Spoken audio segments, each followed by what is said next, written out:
Narito na ang balita mula sa GMA Integrated News. Nagpakitang puwersa mga transport group na sumusuporta sa PUV modernization program ng gobyerno. Nasa 400 grupo mula sa iba't ibang panig ng bansa ang sumali sa pagkilos na yan. Nagmarcha sila mula Welcome Rotonda hanggang Mendiola para ipanawagan na wag nang palawigin ang deadline sa consolidation ng PUV na hanggang December 31 na lang. Hindi raw ito patas sa kanila na sumunod sa programa simula pa noong 2017. Narito naman ang iba pang balita ang binabantayan ng GMA Integrated News.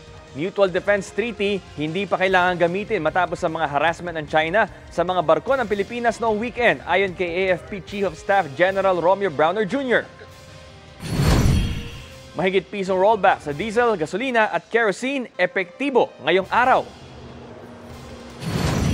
At hanging amihan muling magdadala ng mahihinang ulan sa Batanes at Babuyan Islands. Habang ang easterlies naman magdudulot ng mainit na panahon sa iba pang bahagi ng bansa ayon sa Pag-asa. Para sa mas malaking misyon at mas malawak na paglilingkod sa bayan, ako po si Bam Alegre ng GMA Integrated News, ang News Authority ng Pilipino.